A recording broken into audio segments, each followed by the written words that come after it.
Hello, my dear friends. My name is Amit Punia and I am your English teacher. दोस्तों, आज बात करते हैं ट्रांजिटिव और इंट्रांजिटिव वर्ब की। तो दोस्तों, ट्रांजिटिव वर्ब क्या होती है?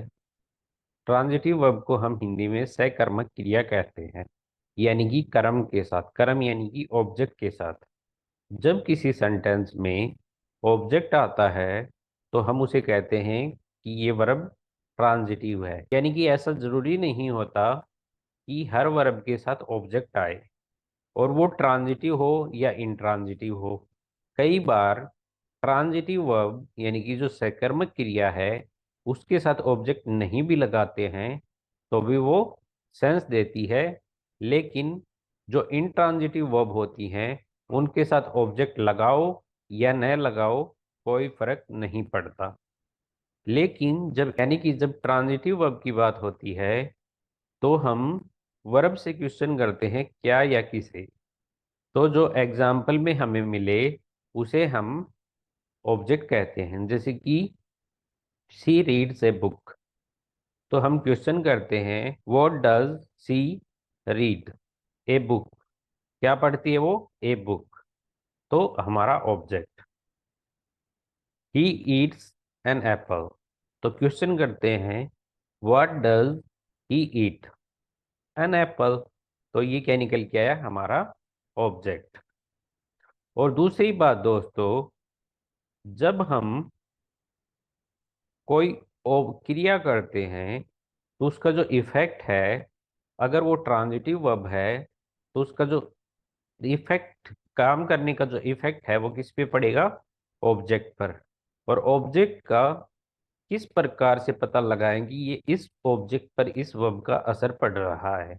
सिंपल सी बात है दोस्तों, जो वर्ब होती है उसके साथ लगाओ, जैसे कि राम किक्ड द बॉल, यानी कि किसको किक लगी, किसको किक लगी यानी कि वर्ब के साथ किसको जोड़ दो और वर्ब से पूछो किसको। तो जो ऑब्जेक्ट, अगर वो इफेक्ट है वो ट्रांसफर हो रहा है ऑब्जेक्ट पर, तो हम कह सकते हैं कि the object is receiving the effect of verb directly. और कई बार ऐसा भी होता है दोस्तों, एक ही सेंटेंस में दो ऑब्जेक्ट होते हैं, एक लिविंग और एक नॉन लिविंग। तो किसी एक ऑब्जेक्ट पर हमारा जो ऑब्जेक्ट होता है उसके ऊपर वर्ब का डायरेक्ट इफेक्ट पड़ता है और एक पर इनडायरेक्ट इफेक्ट पड़ता है। चलिए दोस्तों, कुछ उदाहरण देखते हैं, कुछ एग्जाम्पल देखते हैं। Ram kick the ball. Did Ram kick, यानी कि राम किसे लात मारता है या किक करता है? तो उत्तर में आएगा द बॉल। या फिर हम इसे ऐसे भी बोल सकते हैं, ओ, ओके कि हमने ऑब्जेक्ट फाइंड कर लिया। अब ये कैसे बॉल के ऊपर अपना इफेक्ट देता है, तो इसे पता लगाने के लिए हम बोलेंगे किसको किक किया गया? बॉल को, यानी कि किस पर इफेक्ट गया? बॉल पर। अगला है दोस्तों सी इज ईटिंग एन एप्पल। अगर हम क्वेश्चन करें व्हाट इज सी ईटिंग, तो क्या निकल के आएगा? An apple. और अगर हम ये कहें किसको खाया जा रहा है या किसको ईटिंग किया जा रहा है, तो एन एप्पल। तो मैंने ऑब्जेक्ट भी फाइंड करके बता दिया और उसका इफेक्ट भी बता दिया। He opened the door. What did he open? क्या आएगा उत्तर में? द डोर, हमारा ऑब्जेक्ट। अगर हम इसे ये पूछें किसको ओपन किया गया? The door. तो ओपन का जो इफेक्ट है वो किस पे जा रहा है? डोर पर। They built a house. What did they build? क्या बनाया उन्होंने? A house. ऑब्जेक्ट निकल के आया।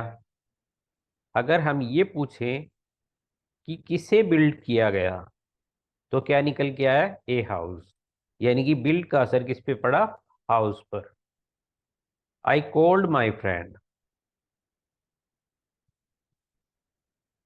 whom did I call? My friend। Object निकल के आया। कॉल किसे किया गया? कॉल किसे किया गया मतलब माई फ्रेंड। तो कॉल का इफेक्ट कहाँ पे जा रहा है? माई फ्रेंड पर। तो इस तरह से दोस्तों हम ऑब्जेक्ट भी फाइंड कर लेते हैं और what is the action is going on and what the effect of that action received by object, we can find it by just adding जिसको। अगला है दोस्तों इंट्रांजिटिव वर्ब। इंट्रांजिटिव वर्ब को हम अकर्मक क्रिया भी कहते हैं, यानी कि जिसके साथ कर्म आना अनिवार्य नहीं होता। आ भी सकता है लेकिन आना अनिवार्य नहीं है। सेम कंडीशन रहेगी।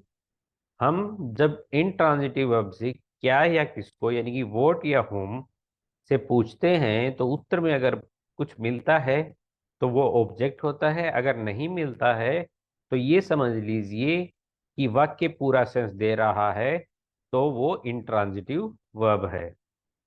जैसे सी इज स्लीपिंग, वह सो रही है। What she is doing, sleeping हमारी verb. What sleeping, nothing. Whom sleeping, nothing, यानी कि ऑब्जेक्ट फाइंड नहीं हो रहा। जैसे कि आपकी क्राई, स्लिप, लाफ, गो, कम जैसी क्रियाएं हैं, ये इंट्रांजिटिव वर्ब होती हैं। इनकी कुछ मिक्स एग्जाम्पल देखते हैं दोस्तों। सी रीड्स ए बुक, वह एक किताब पढ़ती है। तो अगर हम इससे क्वेश्चन करें व्हाट सी रीड, तो उत्तर में आएगा ए बुक, यानी कि transitive verb. The baby cried loudly,